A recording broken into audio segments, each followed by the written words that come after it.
Hey, welcome to the Public Voice Salon. My name is John Bredin, and we are a citizen dialogue on culture and politics and the critical issues of our time. We are a brand new cultural space where the voices of the citizens are welcome.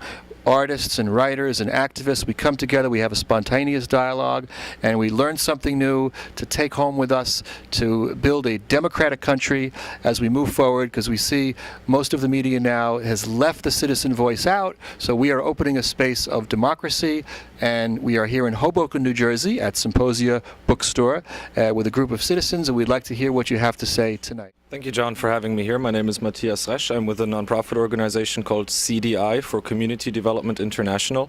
One reflection on the things that were said here today is the oversaturation that we're having in our society with useless information.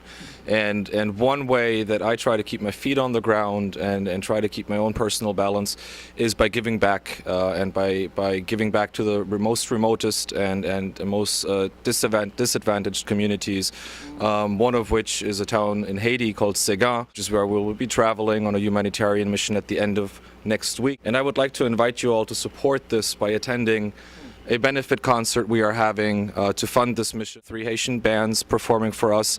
There will be some treats for the audience, and it would be wonderful if people would like to attend this. Thank you very much. Thank you.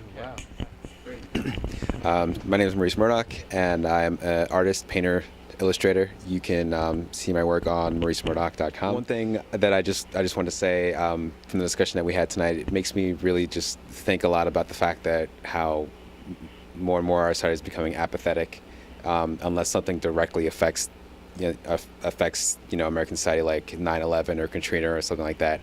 And it also makes me think about the fact that we have a very short memory. There's the cause of the day, the issue of the day that everyone gets behind and everyone supports, and you buy T-shirts and bands to support, and then after a while you forget about it and it's on to the next thing. So it was a good discussion. I'm happy that I was invited to be a part of it. I'm Rich Margolin, longtime Hoboken resident, and this evening the show always is so fascinating to me because things crystallize in my mind that I never even think about.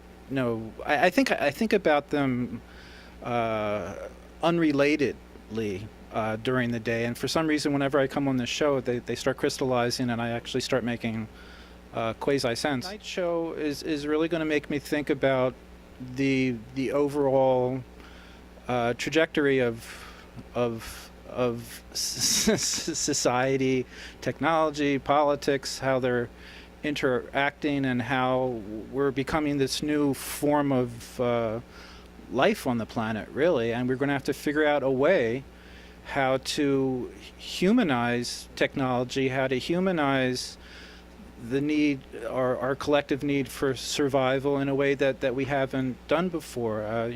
The capitalist system has been, all for me and me for me, and it doesn't, just by its very nature, it doesn't leave a lot of room for thinking about the other guy or developing human values. And it occurred to me very recently that we are all a product simply of what we think, say, and do. Those 3 things. There is nothing else to human character or human personality. What we think, what we say, and what we do. Whatever they are, that's what we become. Right. Well, in spite of Richard's existentialistic metaphysical philosophies, right, I think technology is good. It's not evil. They're just evil people using good technology. So in relationship to what I've learned about Haiti tonight, I'd like to urge everyone to support the NGOs, and especially go to the benefit, and in particular, call Bill Clinton and say, "Where's the beef? Where's the money? Where's the money?" Call his office. He's on 125th Street. Go down there to his office and say, "I want you to come up with the money." Because he and George Bush, now when George is in charge of anything, it's never going to get done. right? So both he and George took that responsibility, and I think people should call their office and make them come up and actually do the job. And another thing, you know, you can't build earthquake-proof buildings in Haiti unless you have some steel.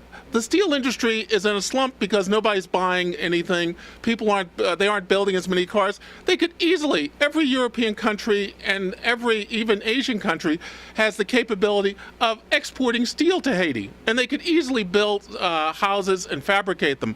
But you know, it's a tragedy, and I think that everyone should call Bill Clinton and say, "Where's the money? Which pocket did it go into?" Sort of on the. My name is Jordan DeLiso. Engineer, live and make contraptions and creatures out of recycled materials. Sort of along the lines of an overabundance of useless information, there's also an overabundance of useless stuff.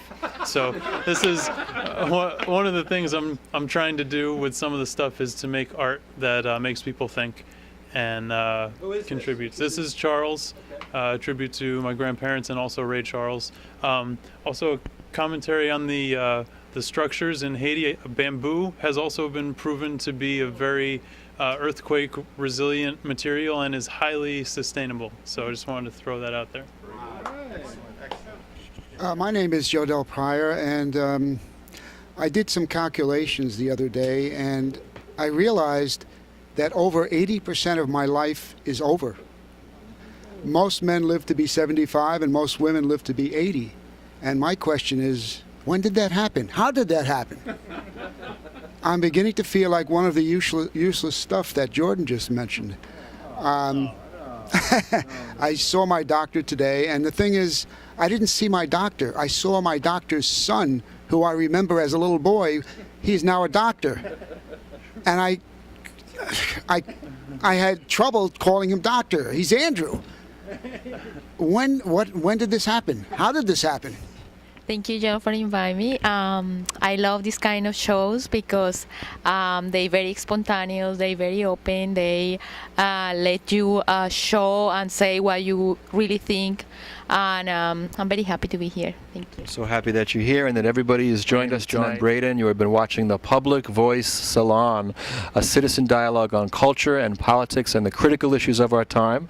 I'd like to say we're the first reality show about reality. Quite possibly. And also, we are real people. We are the voice of the people. This is democracy in action.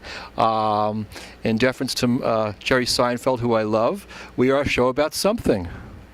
We are a show about something. And so if you'd like to be on our show, please email me at jfbredin, B-R-E-D-I-N, @hotmail.com, and you could be on the Public Voice Salon and find your voice in a public space as we move forward to build a more democratic country that's more kinder and more caring and a more loving nation. And I think that's about it.